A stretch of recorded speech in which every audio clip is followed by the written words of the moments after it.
Did you miss your deadline to renew your Medicaid coverage? You can still send your completed annual review form to Healthy Connections Medicaid. You may be assigned to another health plan, but you can ask to come back to First Choice within 60 days of renewed Medicaid eligibility. It's your family. It's your choice. First Choice is the right choice. Renew and choose us. Visit selecthealthofsc.com/renew to learn more. With the Lucky Land Slots, you can get lucky just about anywhere. This is your captain speaking. We've got clear runway and the weather's fine, but we're just going to circle up here a while and get lucky. No, nothing like that. It's just these cash prizes add up quick. So I suggest you sit back, keep your tray table upright, and start getting lucky. Play for free at LuckyLandSlots.com. Are you feeling lucky? No purchase necessary. Void where prohibited by law. 18 plus terms and conditions apply. See website for details. Welcome to Pretty Lies and Alibis. Join us as we seek the truth and travel the long road to justice. Hi, everybody. It is Sunday, and so it's time for another episode of Pretty Lies and Alibis. How are you, Fruit Loop? I'm good. Super Bowl Sunday. Super Bowl Sunday. And we got snow, which is really cool. Crazy snow. So in South Carolina, snow is a treat. We usually get a little bit every year, but nothing consistent. So last night they were sort of calling for a little bit that literally within an hour. I was across town, scared to death trying to get home. We just aren't used to snow. Thank God I have a Jeep. Yeah, we get more, and I lived up north, so I used to get made fun of all the time. Y'all can't drive in the snow. It's not that. We get more ice here than snow, so yeah, it's hard to drive on ice. I'm going to tell you right now, though, last night there was no ice, and people still couldn't drive. Yeah. There were people in ditches all over the place, people sliding backwards towards my Jeep, and we made it home okay, but it literally was like within a few hours, we went from nothing to, I think, 3 inches. Yeah. Yep. Which may as well be 3 feet. I got home before it was snowing on me as I was driving home, but I got in before it started piling up. So. Oh yeah, I had to drive a kid from a study group that my daughter went to home, which was like 20 minutes away in the opposite direction from my house, and so those roads are bad, anyways. Oh, I was on back roads. I hate those roads. My knuckles are still white from the grip. Yep. So we're going to keep going with talking about Gannon Stauch. Did we say that right? I've heard heard 5 pronunciations of that name. And so where we left off on the last episode was that we got up to the point to where they found Gannon's body, which was shortly after she was arrested. Yep. So we started looking back a little bit at some of her past things when she was still in Myrtle Beach, which is close to us.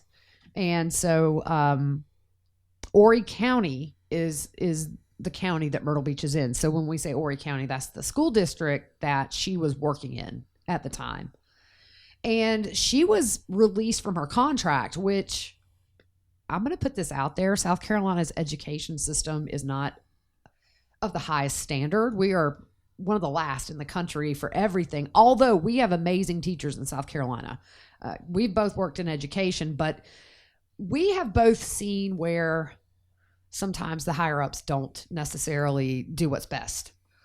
So I was interested to read all this and see what had happened, but apparently she went for 5 days of professional development at the beginning of the year. And we know what that's like. Yeah. Oh my gosh. It is the worst. It's like if there is a way to torture me personally, put me in service for 5 days before the first day of school. Yeah. I don't Not miss fun. It. Yeah. So she went to the first 5 days where you're sort of getting your game plan for the year. And then she went for 2 days of instruction, but she didn't return. And she didn't resign. So what they did was they had tried to get in touch with her by phone call several times. And then she finally responded to an email that was sent by the director of human resources. And her excuse for not returning was saying that she experienced harassment and retaliation after requesting to be released from the contract for a military move. Yeah. I mean, and then she goes on to blame in a roundabout way, she blames Landon, who is Gannon's biological mom, because she was the niece of the superintendent for the school district. And so she was sort of alluding to the fact that Landon made all of this bad for her, which there was never any proof of that. Yeah, it seems, I mean, we see this over and over again, making excuses you know. We talked about this right before we went on, which is if you kind of look at all these women killers, they all play victim. It's every single thing that's happened to them is never their fault. Yep. It's an interesting psychological study.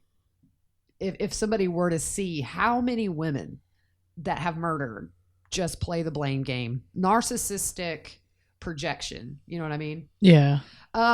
So the district says that Letitia didn't ask for the transfer until after the email was sent when she stopped showing up for work. And so the state found out she had breached her contract. Yeah. I mean, a contract in the school system's, it's a pretty big deal. Mm-hmm. But you can't just like not show up. No, that's chaos for everybody at the school. Yeah. But the other thing that sort of raised my attention was that they said she was contracted to teach in Charleston, which is about an hour and a half away from Myrtle Beach, at the same time for the same year. So I thought that was a little weird. Yeah, why would you do that unless she was just planning already to walk out and leave and not stay there? I don't know. I mean, but that follows you. Like, that follows you around on your record. Well, obviously not too much, because she was able to get employment in Colorado. Yeah, it's just weird. Yeah. Maybe she didn't put that down there. I don't know. You never know. Yeah. So I just thought that was interesting that, I mean, it's not common that teachers show up for in-service and then just quit. Yeah. A couple days after the school year. But this was pretty early, I guess, in the marriage, maybe right when they were married. They were married in 2015. Mm-hmm. So I wonder if this is kind of the time where, I don't know about bases in Charleston. I'm trying to figure out. I don't know if there's a National Guard base in Charleston. I'm trying to figure out the Charleston connection. So if anybody knows why she might have had a dual job in Charleston, let us know. Because, I mean, you can't have a dual job as a teacher. Yeah, I'm just curious. Why did she accept a job in two districts for the same school year? It makes no sense. Yeah, unless she was just planning on not staying there. Maybe like a backup. And she was, covering. Mm-hmm. But it seems like she would have needed to be, unless he was getting transferred there, maybe. I don't know. I mean, Charleston has ports and everything, but it's mainly like Navy stuff, right? I don't know. Oh, they got that big Navy ship there. Well, you got Parris Island, but that's Marine Corps. Yeah. So who knows? We're still trying to get a grip on this case. It's been really hard to kind of separate fact from fiction. There's so much that's just like, oh, this is possibly this, or right. Like, it's hard to tell what's real and what's not. And we really don't want to put speculation on the podcast because it's just not who we are. There's enough of that out there. So we try to go heavily on facts, but it's been really hard trying to sort out what is absolute fact and what is just really big speculation. So just bear with us on this case. I feel very lost. I don't know about you, Fruit Loop, but I'm not lost. Okay, I'm not lost. I'm so lost, and I think it's just my brain today. Yeah, you have 3 kids. I don't. Yeah, but see, I don't have that excuse because my kids haven't been home for like 2 hours. So we'll just say I'm having a Sunday, y'all. Yeah. My brain's on vacation. It's Super Bowl Sunday. Okay, so we were talking about the arrest affidavit that was leaked by an employee. That's just crazy. That I don't know what that person was thinking, because Alan Landon had not seen this arrest affidavit until it was leaked online. Wow. Can you imagine your child's been murdered and then you read the horrible details because some city employee leaked it for everybody to read? Yeah. We talked, I mean, I wonder if there was like money exchanged or something. I don't know. I don't know, but ultimately, she was ordered to pay a $100 fine and pay the $199 in court costs. That's just a slap on the wrist. That is a slap on the wrist. So then we were looking around and we just watched this video of where Letitia is on a Zoom meeting with her attorneys, and she's trying to act like she's not all there. Okay. I'll tell you what I said when I first saw it. And I can't remember the name of that movie. But it was like that movie with Nell. It was Nell. with Jodie Foster. Yeah, Jodie Foster, where she's been in the woods for like, I don't know, 30 years or something. I don't know. And she's like, chickapay, like yeah, I mean, twirling around. Like, yeah, that's what it reminded me of. Just this crazy thing. Totally an act, I'm sure. Yeah, because that was before, right? That was before she was deemed competent, which just happened recently. She was just found competent to stand trial For the second time, correct? Yeah, I don't know if it was like one I think you have to have two independent doctors make that determination. So I don't know if when they said the second time she was deemed competent, I don't know if that meant like one doctor said she was, and then the second one confirmed, or if she had two separate evaluations. So we'll have to look into that. I'm not sure. Yeah. And I thought it was interesting that prior to marrying Al, she had a sugar baby profile on a website. Uh-oh. Ooh, looking for a sugar daddy. That'll go along with those questions she was throwing out on Google search. Oh, yeah. Yeah, looking for somebody to pay her to watch kids, or that's what that was one of her Google searches. Yeah. So, I'm sorry, but when I see a woman that has a sugar baby profile, it just screams to me money hungry. I mean, if you're going to be a sugar baby, you're willing to do things for money. Yeah. I guess that's kind of a little insight into her personality or what she's willing to do to get what she wants. Who knows? But what I thought was interesting is in 2001, she was in a little bit of trouble. Yeah. And these are crazy. So February 9th, 2001, she makes a bomb threat. This is before 9/11. So this is like right before. I thought if she had done this after 9/11, I think she'd have gotten in a lot more trouble. Oh, yeah. So February 9th, 2001, she makes a bomb threat. April 11th, 2001, she's charged with assault and serious bodily injury. I couldn't find any details on who that was against. And then August 16th, 2001, she was arrested for felony larceny for stealing a car. And we talked about it on the last episode. And then I think, how is she able to teach in South Carolina with that kind of a record? Yeah, that's, I don't know either. Who knows? I wouldn't think that anybody who did any one of those three things should be teaching children. Yeah. So just some random thoughts. I mean, I think that the jurors are going to, if this goes to trial, she could plead guilty. These jurors are going to eat up her actions while Gannon was missing. I was thinking about that last night. Yeah. Because if you think of like Scott Peterson or Jodi Arias, how they, in their interviews, they were, you got Jodi Arias doing like headstands and Scott Peterson just very nonchalant. And so those kind of actions come back to haunt these defendants in trials when you just see a disregard for the gravity of these situations. Yep. She's got an uphill battle. Most definitely. As she should. I mean, we don't know the ins and outs. We're not able, and I don't think it's been released, a cause of death. But they were able to determine it was violent.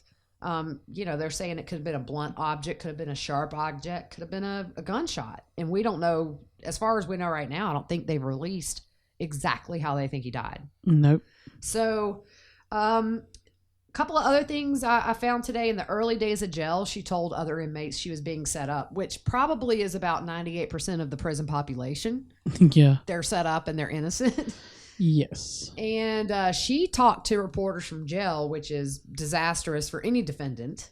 Yeah, I don't know. It's better just to hush. Yeah. Because I think a lot of times when you get these women who think that they outsmart law enforcement and the general public, when they do these interviews, they think that they're solidifying their innocence to everybody that's watching and listening. And what they don't realize is they're so confident in their bull that it's so obvious they're involved. I mean, it's same with Jodi Arias. I mean, everybody who watched her do Inside Edition from jail was like, oh gosh, she's so guilty. Just hush. Yeah, it's like the reason she didn't want her face on the one interview she did where she had her back to the camera. Your actions and your eye movement and all kind of stuff, like people read all that stuff and can tell when you're lying and when you're not. Mm-hmm. I do that to my niece. I'm like, oh, she just looked down. It's like, I don't know, down and to the left or to the right one. And I'm like, you are not telling the truth. Yeah, but I mean, I don't understand it. I mean, in this day and age with forensics and the digital capabilities that investigators have to nail you down within feet of a location, I've always, ever since we started covering this case last week, every day I'm like, this wasn't planned. Yep. I have a theory early on, and I'm gonna say it. I think Gannon was hurt the night before. I think she beat him by that video.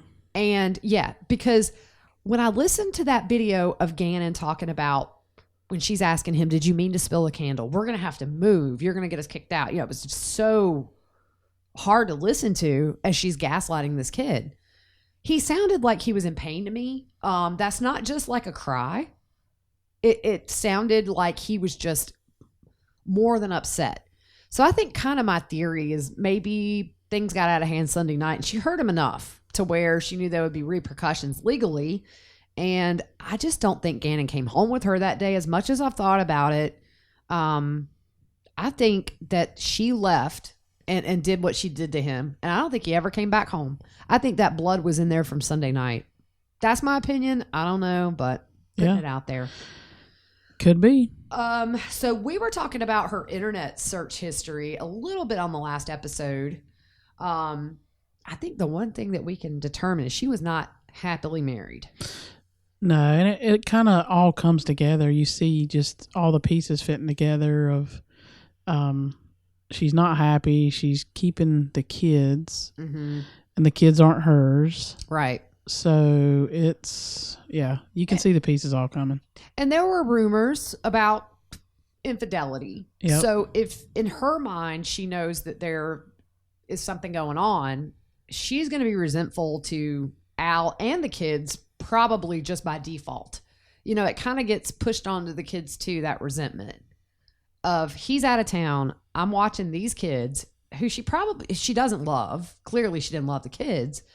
So I guess you get somebody that just has a capability and then you have what we have now.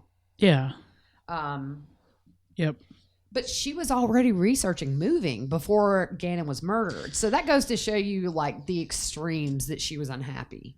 Oh, yeah. Trying to look for apartments right near where his body was found in Florida. So, and then the last thing that I wanted to talk about was the fake polygraph. I just was thinking about that. How desperate to pay for a polygraph, because here's the thing. The police aren't going to take that and say, oh, great. All right. We trust you. Have a nice day. That was almost like, to me, more for the public. It seems that all of this is, and I'm going to be honest, if I'm in jail for like murder, the last thing I'm going to be worried about is what other people think.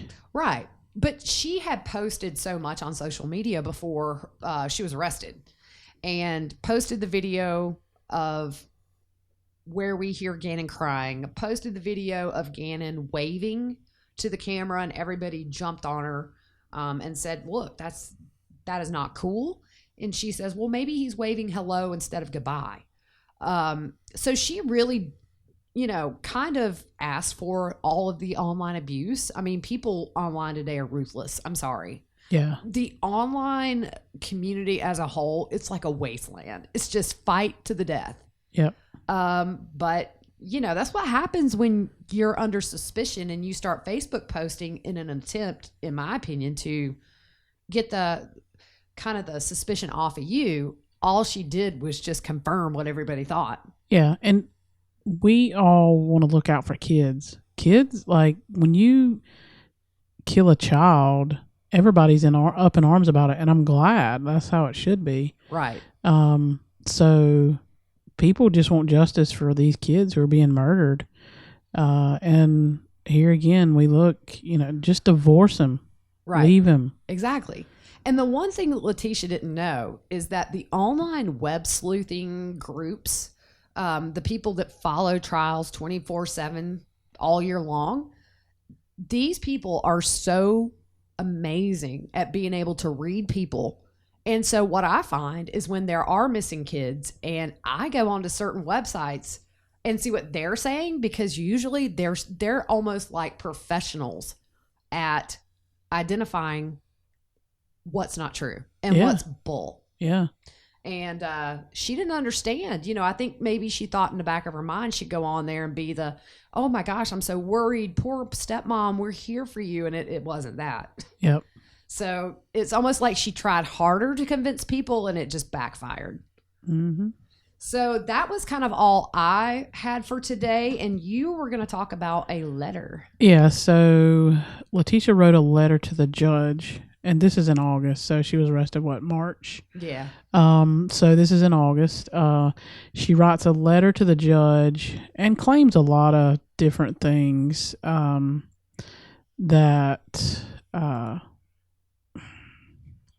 we laughed at, and we don't laugh at things we do laugh at things, but when it's serious, but some of the things in here is just, it's rather comical. But so she writes this judge a letter, and she's claiming unfair process, that her rights as a U.S. citizen, that aren't being met.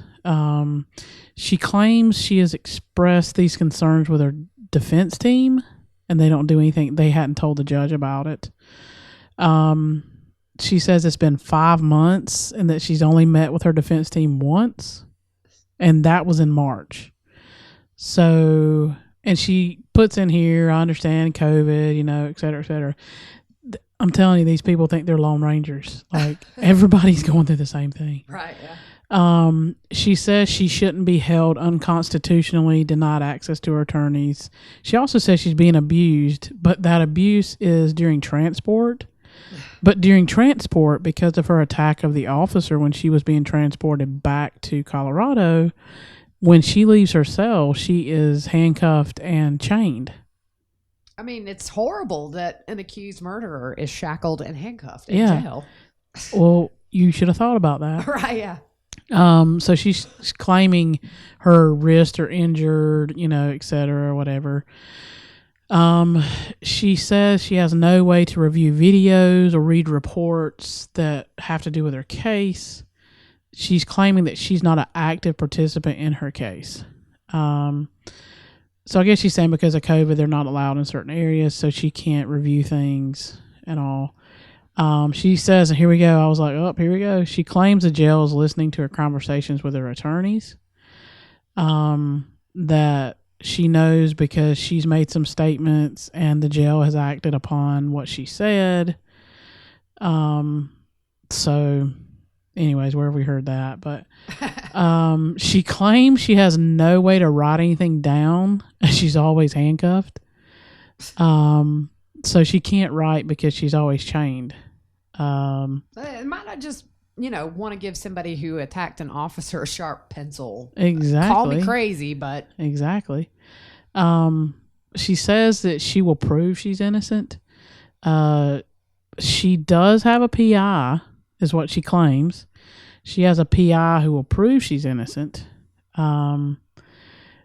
She claimed that she was a pillar in her community in South Carolina. And we just discussed a couple of things that may prove that's not true. She's a responsible citizen. This was where it got, a little bit. She claims someone's trying to poison her in jail. She has received threats in her peanut butter. So evidently somebody sent in her threats. And so anyways, you take that, you can digest that one, but yeah, I mean, she says she's having to drink Ensure because she won't eat the food because she's afraid it's poisoned or whatever. I mean, but she shouldn't complain because Ensure gives you all the recommended calories for the day. It does. That's their little selling point. The little advertisement. So she can't complain. And we're not getting paid for that advertisement. So, yeah, little plug for Ensure. We just want to ensure you're getting your nutrients for the day. Exactly. She says the PI will prove she's innocent. She also said that according to her private investigator, that El Paso doesn't even have jurisdiction over this case. I think it happened there. Colorado Springs, El Paso County. Yeah. So I don't know why they wouldn't. Well, she's never. I mean, this PI has never, or air quote PI has never made any statements. Hey, I have found a lot of things that are going to clear this woman. Yeah. Yeah, exactly.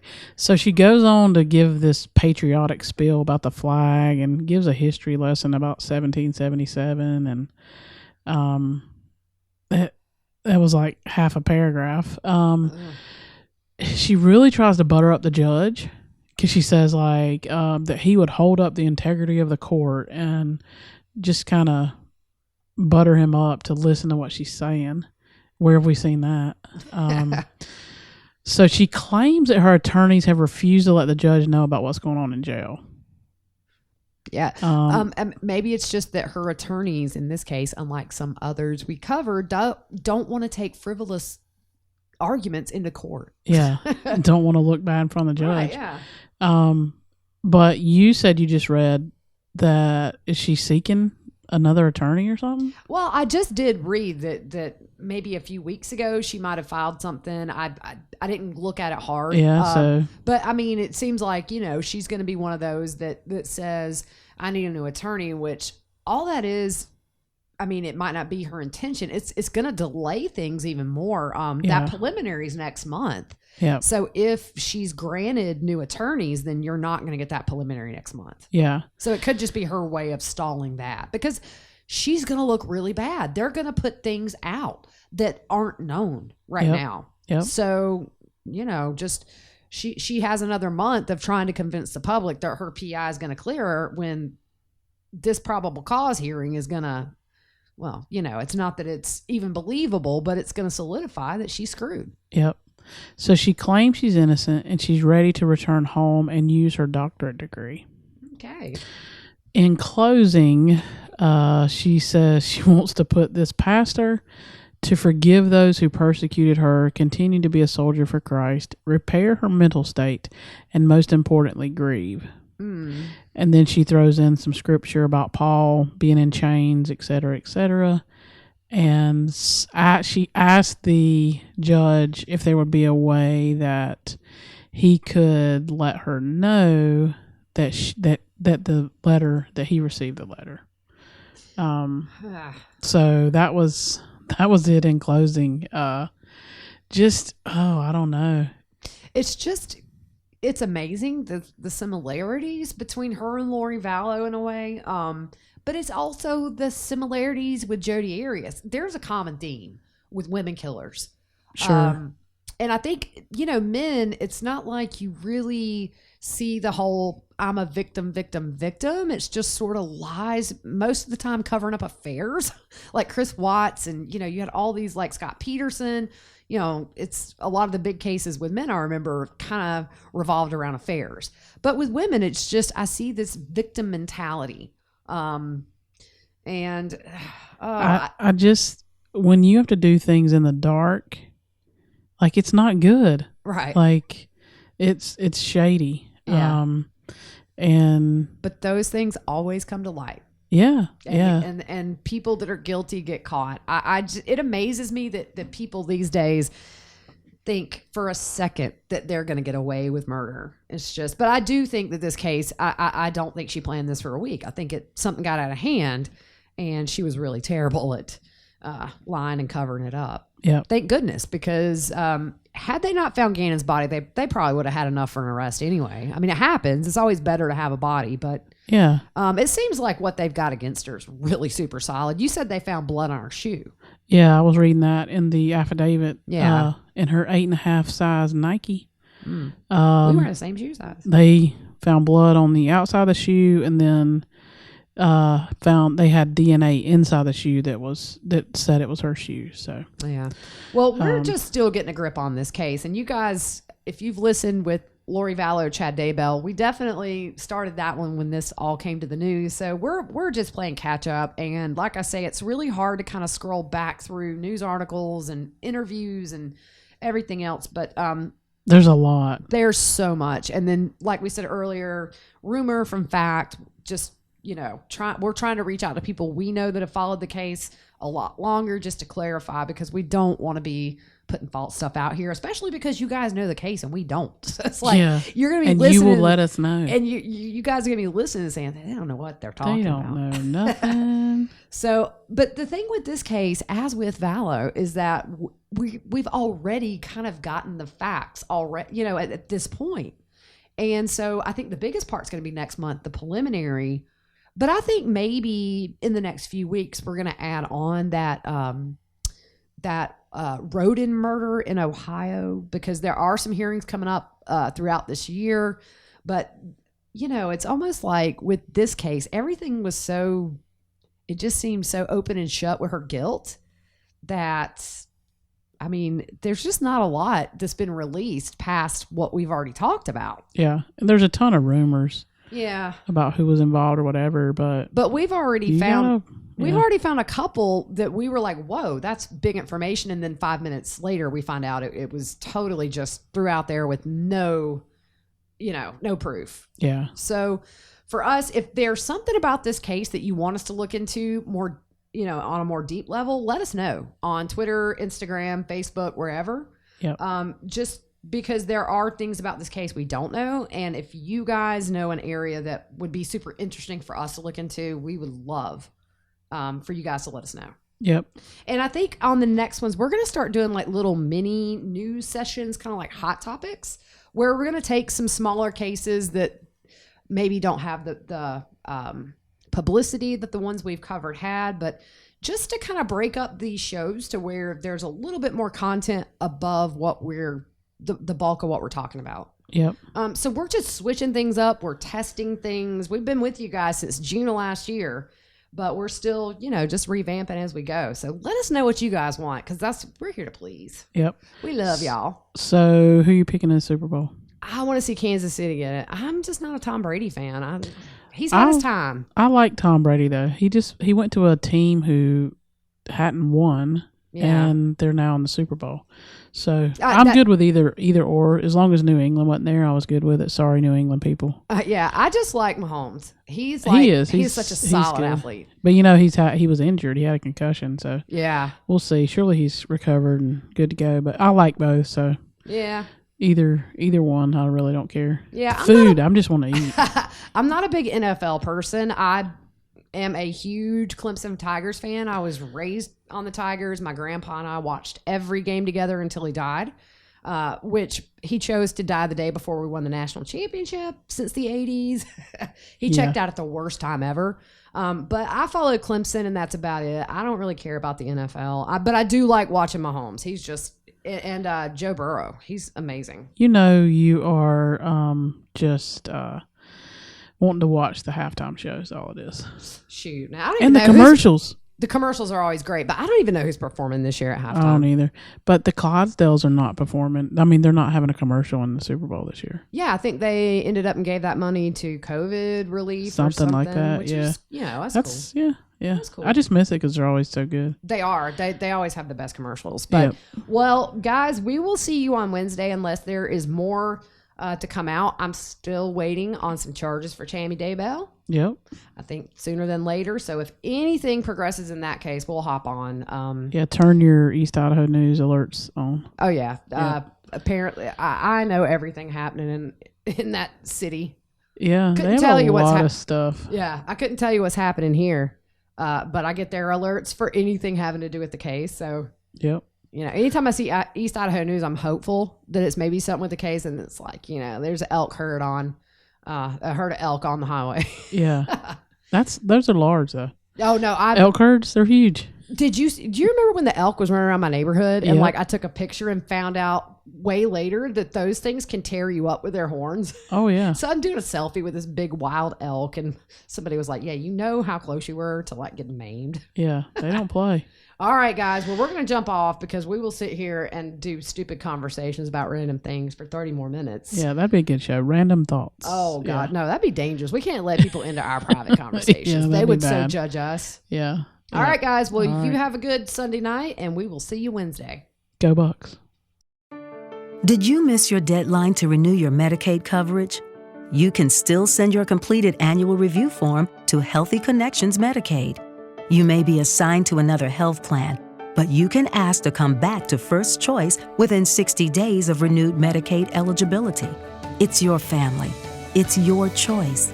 First Choice is the right choice. Renew and choose us. Visit selecthealthofsc.com/renew to learn more. Judy was boring. Hello. Then Judy discovered ChumbaCasino.com. It's my little escape. Now Judy's the life of the party. Oh, baby, mama's bringing home the bacon. Whoa, take it easy, Judy. The Chumba life is for everybody. So go to ChumbaCasino.com and play over 100 casino-style games. Join today and play for free for your chance to redeem some serious prizes. ChumbaCasino.com. No purchase necessary. Void where prohibited by law. 18+ terms and conditions apply. See website for details.